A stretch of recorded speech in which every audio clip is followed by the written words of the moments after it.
I should probably give a sunglasses warning for this one because it has only gotten brighter. Ladies and gentlemen, welcome back to the channel. I had the pleasure of having a podcast interview with Jullian. It went pretty well. And on top of that, even better, he gave me 2 stones that I need to work on. Both of them are very similar. So someone's cut them, but they couldn't carve them. So there's some divots in there that they couldn't get polished properly. So the task is we're going to have a look and see how bad they are. And then I got a couple little rewards. So this middle one, we'll save that for another video. You're going to have to subscribe to catch that one. I'm almost a full YouTuber. So in the first one, it is double wrapped in a second bag. Give me a sec. Wow, okay, we have gem material. This is proper gem grade. So that's the back of it. It's been left fairly flat. It's actually, no, it hasn't. It's not even that flat on the back. It's still, look at that, quite lumpy. So I don't know who's had a crack at this one. Jullian didn't say, but they weren't too confident with a Dremel. So we're going to have to fix up a few things. I'm assuming that's the back, but I reckon we could give that a bit of a polish. Might as well. Double-sided stone. Here you can see it's real shiny. So beautiful polish in this entire section, but let's have a better look. Oh no. Ah, Houston, we have a problem. So there's a big divot just in here. And you can see that ain't shooting the light straight back at our eyes. There's another little one here. I'll probably mark these up with the texter. That's a permanent marker for anyone not Aussie. And looks like there's another big chunk taken out of it here. Most likely it looks like it was sand spots or something that had to come out. Not a huge problem. Another couple little patches here and there just above my thumb. Yeah, so there's some problems. Maybe let's get the macro lens out and have an even better look, because this is a fantastic stone. If we can touch that up, we will be on a huge winner. Dear Lord, everybody, get your sunglasses on. This is a intense one. So if we have a look here, moving it very slowly, you can see right in here, huge crater and some fairly deep scratches. Now, this isn't the first time I've had to fix a stone, and it certainly won't be the last. I've done a fair bit of it off channel, and I can eyeball this one and say we are certainly not going to need any sintered diamonds for this. We are going to get away with maybe the 600 Nova. I don't think we need the 280. Or like the 600 in the hard resin burrs. Let's see if the other scratches are similar. Oh, that one there's got a little bit of extra pitting, which is going to cause me a bit of an issue. I'm going to have to scrub that out. Now, of course, Jullian doesn't want the shape of this changed at all, so we are just trying to reach these positions here where it was a bit missed. Those are fairly deep chunks out of it, which I'm not too happy about. Like, we're not going to lose carats, but I'm going to have to take a bit off there, and you can see right here, right behind this needle, is a few really deep chunks as well. So there are actually a few spots where I am going to have to go with like a 280 grit Nova. See those pits? They look like a pretty hard diamond has taken some bites out of it. I mean, if you want more material like this, you're going to have to check out Jullian's Opal Empire group, because this is the kind of material he just has. He just has it. He's also got beginner-friendly stuff as well, which is what we talked about a lot on the podcast. But I mean, look, if I just angle this, look at the light bouncing off that index finger in the top left corner. This is not the beginner material, I can tell you that much. Alright, before I get distracted and just keep staring at this stone, let's flip it over and have a quick look at the back. Honestly, this macro lens picks all of this up better than my human eye. So even on the back here, there's a couple spots where a big chunk has been bitten out, and if I go sideways, you can see what I mean. Certainly not flat.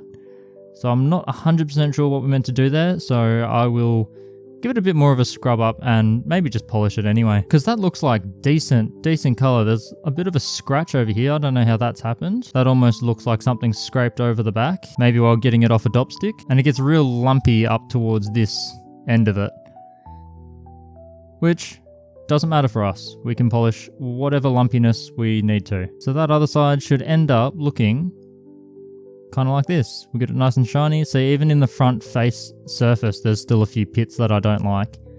We'll mark up a few areas that we really need to hit, and then I'll show you the process of going through and getting it done. Because most people that ask me to do this, it's typically a stone that's already bezel set or something in a pendant, and they are typically not wanting to appear on the channel. So this is a rare opportunity. Thank you, Jullian. Let's get into it. So in order to be able to teach people a lot more about this, we're just going to focus on the most important part, and that is this transition to the 280 grit Nova.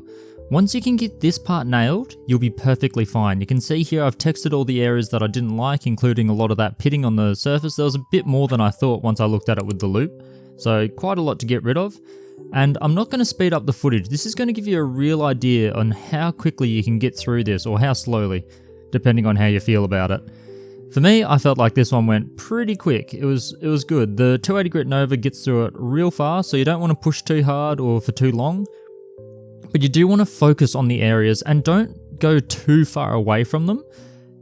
You can if you want, but you will lose more material that way. So for the 280 grit Nova, I'm not going to do the entire face of the stone. I'll almost do the entire face because there were pits all over the place, and you can see here I'm just constantly looking at those texture marks. You need to make sure they are gone. They can't be almost gone. They have to be gone. The 600 grit will get rid of tiny little specks that you've left behind, but trust me, it is not worth it because the time it takes is ages. The 280 will get rid of it, as you can see here, in seconds. The 600, it will take minutes or tens of minutes to even get through a little speck. So you want to get rid of all of that pitting, all of that scratching with the 280. You want that foggy look. The 280 does leave scratches, but they're very minor. They look far less like scratches. I did a very good video that I don't think got a lot of viewership, where I showed what each of the grits of Nova Point do on a glass slide, because essentially we're pretty much working in natural glass here. So if you haven't seen that, check that one out. It'll help so much when it comes to judging whether you've gotten the right scratch level for each of the grits. And it is the most important. This is what everyone gets caught up on, and I think what was the problem in this stone in particular as well. I'm also noticing here on this little cut-in that it's a bit of an awkward shape, even for the Nova Point. So I'm guessing the burr that was originally used might have been something like a ball burr. It seems to have a really rounded edge on it, and it seems to have a bit of a tunneling effect, which I typically see when people use ball burrs more than they use like a flame point or something, but it could have still been a flame point, just a much smaller one than the Novas. And you'll see I'm not taking away a lot of stone. Over this entire cut, we're going to lose like maybe half a carat or so. Not too bad at all. I'm going to lose more in terms of burrs than I am in actual stone. As you can see there, all that black, that is the Nova Point breaking down. Don't worry, that is normal. They wear very quickly compared to others. And you can see here, I'm just constantly dunking it, I'm wiping it. Here, I'm a bit sus. You can see that one little black texture spot. But right beside that, you can see what to me looked like sand, and when I investigated it further, there is actually some dispersed sand amongst this stone, and unfortunately in this one position, it's actually come through to the surface. So there's one tiny bit of sand there that you can see that I'm not going to be able to get rid of, which is not great, but at the same time it is on that side little area. It could be cut out, but then you're going to lose certainly another half a carat. Now I'm just looking at this area here. This is where those little divots were cut into it, probably chasing some sand or a crack or something. Most likely sand, looking at the rest of the stone. And you can see here I'm just very carefully sweeping. The 280 I'm not putting a lot of pressure on. A lot of the other burrs I'll be putting far more pressure on, but that's because they're cutting far less and I'm just trying to get rid of all the previous scratches. Here I'm being very careful and just doing the bare minimum. You can see flashing the light over the surface, there's a lot of parts that are still undulating. We will get through them. I'm also rounding it out a little bit more just because you don't want to tunnel in anyway, but it'll give the stone a much nicer, gentle curve on the face, rather than these little trenches that are just cut into it. We're not trenching here, we're trying to polish an opal, so we want to keep it as rounded as possible and as smooth and nice as possible. It just helps reflect the colour a lot better. You can get some really weird looking patterns if you start trenching it out and then polishing up those trenches. It really warps the entire stone and it's not that appealing. So you can see I'm getting through it, tiny little bits left, but most of it's going away, and I've done this position where I've explained it in the past where I'm locking my fingers together.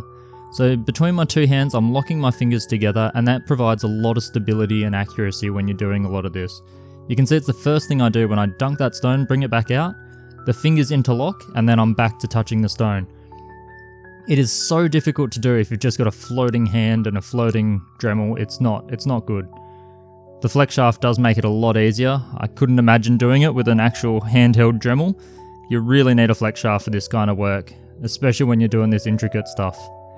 And you can see here I'm just sweeping out the last of it, going pretty well.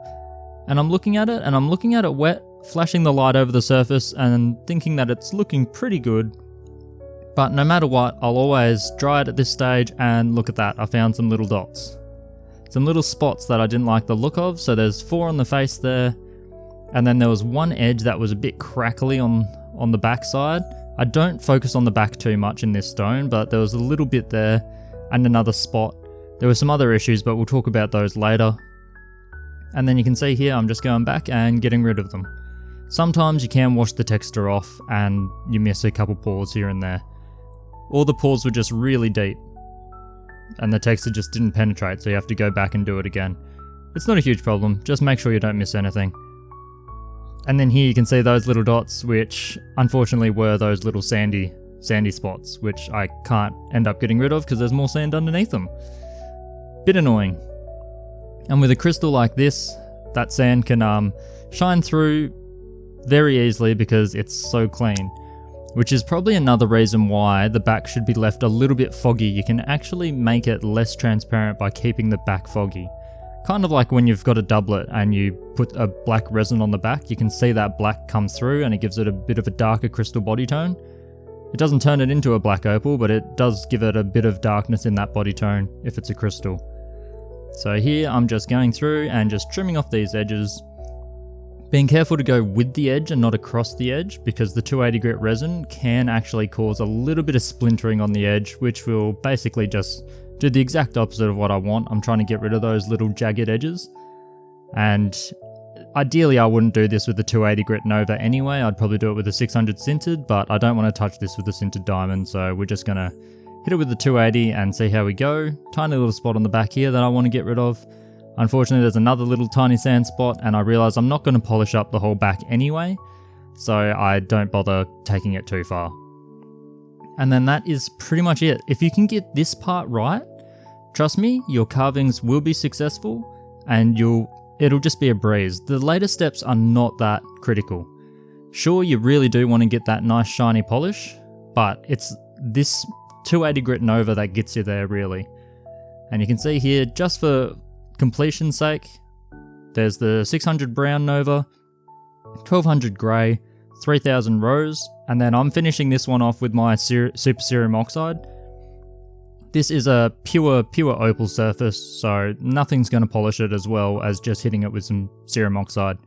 It's going to get straight through it, and you can see it's looking brighter in each one of these. In each one of these pictures, you can see that it's getting a little bit brighter and a little bit brighter. But I think the best thing to do now is to look at the final stone.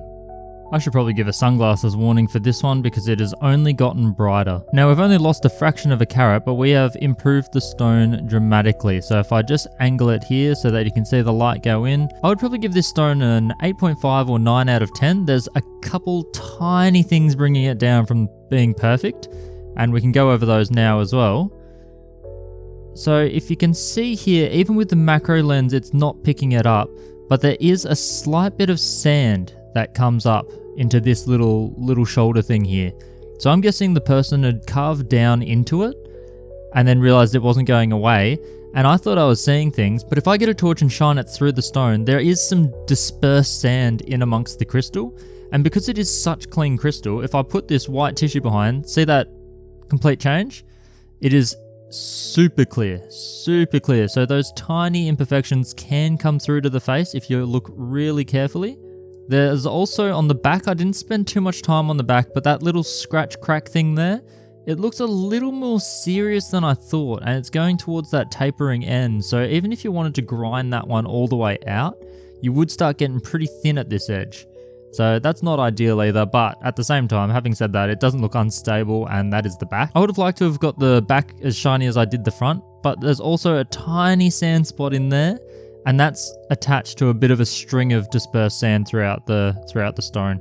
Really tiny, like very hard to tell. If it wasn't a pure crystal opal, if it was like a white opal or a black opal or something, you wouldn't see it at all, because you wouldn't be able to see into the stone quite that well. Yeah, if I get the torch, it doesn't come up quite so well for you guys at home on the camera, which is a bit unfortunate. But there's just tiny little bits of sand throughout the crystal. I mean, it came out of the ground, so that does tend to happen. But apart from that, at least the face is pretty much pure gem. 23 mile Coober Pedy. Jullian has got some incredible material and some incredible connections to be able to get a hold of this material. If we get the light just going across the face here, you can see that even in those little dip down areas, we've just got that light bouncing straight back at us. That's what it should look like. Now, I don't know who did the initial carving, but I gotta say they did a very good job. For someone that's not confident with a Dremel, they almost got there.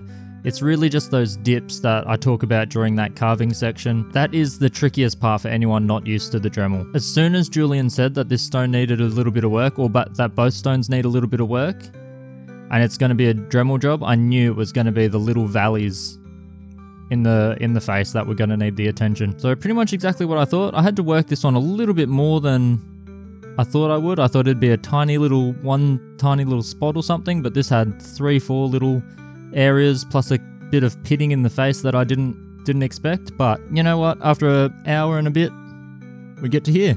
And yeah, it is more exciting uncovering it from absolute rough state, but just working on material like this and having it in your hand is just something to definitely appreciate, because you don't get to do it all the time. So it is nice to appreciate when you've got a really good stone in your hand. Up over that $100 a carat, it really does leap out. So incredible stone. I hope you guys learnt a bit from it. If you're like me and you get known for using a Dremel, people will come to you with stones and say, I just need a little bit of Dremel work done on this to just patch something up. This isn't an uncommon occurrence. So it is something to get used to, and it always, I'd say 9 out of 10 times, so 90% of the time, it comes down to that transition from the hard diamond burrs to the resin diamond.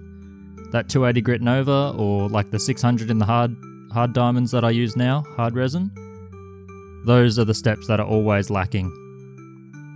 And it just takes a bit more patience and a bit more critical inspection, both of the stone and your own work. You've got to be honest with yourself, and you've got to be able to get any tiny little imperfection out. Otherwise, they will be there to the end, and you won't get this nice little reflection of light. And you won't get the color leaping out like this, because this is amazing. Absolute disco stone. But enough of this one. I've got a second one to work. Though if it's very similar, the video will probably be spaced out and there might be something else in between, or a couple stones in between.